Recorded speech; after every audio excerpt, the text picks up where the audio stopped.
Hey people, it's me again. So, anyways, a week from Tuesday is gonna be one of the off-year election cycles at this point, you know.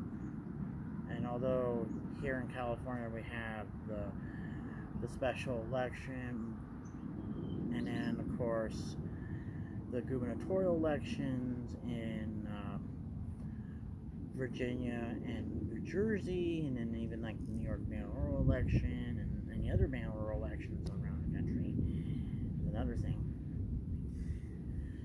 But that also means a year from now will be the midterm elections when it comes to 2026 here. And there could be a whole lot of different factors what will be the case for 2026. One factor would be is not just Trump's approval rating and all that, but it also has to do with like the Supreme Court and Kim Davis is another thing. That could also might be a factor there if somehow Overfell v. Hodges gets overturned due to the conservative majority of the Supreme Court.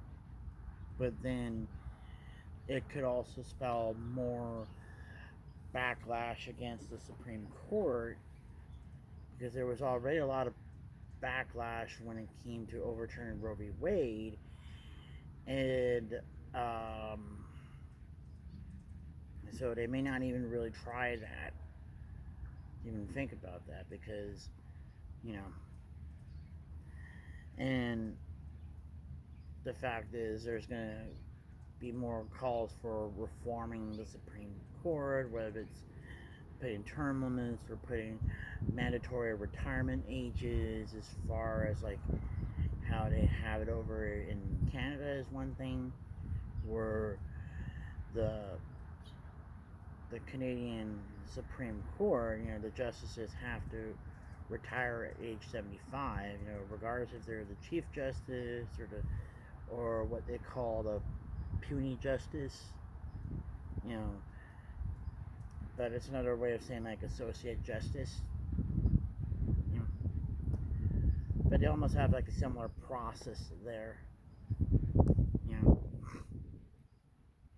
But in the same vein, it was like one of the reasons why they have like a life term was also because of like how it is here in California, where the state Supreme Court justices are subject to a retention election every 12 years during a gubernatorial election, and then the whole case with like the California State Supreme Court being like it was like 3 or 4 liberal justices were ousted because they had ruled the death penalty to be unconstitutional, and then they got ousted and then got replaced with more conservative Supreme Court justice, state Supreme Court justice by Governor Duke Manchin back then. And I think it was also the same thing that happened in Iowa, if I recall correctly. It was because of like the game the marriage equality cases there back in, what was it, like 09, or that sort of thing. And it might have also been a factor why the governor there had lost re-election that year, I think. And then there was also other factors there. But the other factor could also be when it comes to the midterm election next year is also the different factions within the different parties, because of the MAGA Republicans versus the moderates and the neocons and all that.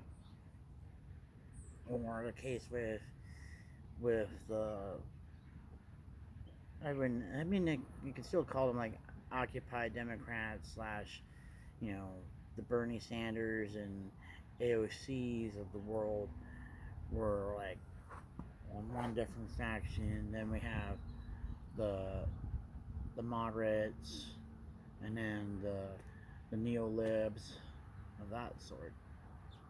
You know, and then there's also that because after all, I mean, I grew up, you know, with the whole neoliberals and all that back when Clinton was president was one thing, and then the whole neocons is when Reagan and Bush were president was one thing, you know, and it was like, you know, those two factions are kind of a dying breed of that sort. They're not going to be around forever, and so they have to kind of pivot into whatever faction that could appeal to the most voters in the long run, and whether that's just being more moderate or being more uh, stuck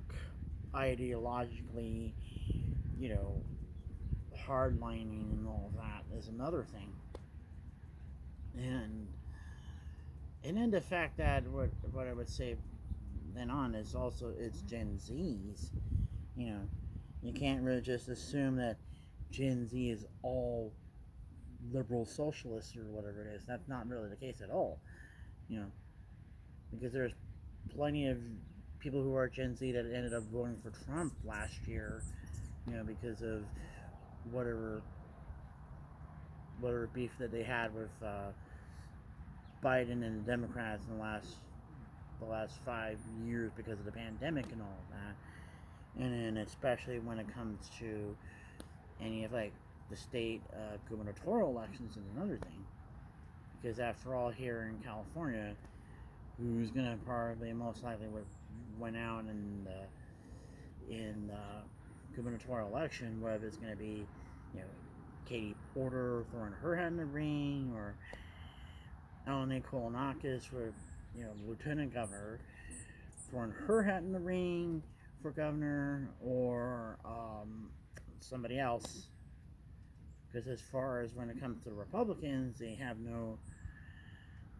a snowball's chance in hell as far as that goes, because of well, the governor is one thing,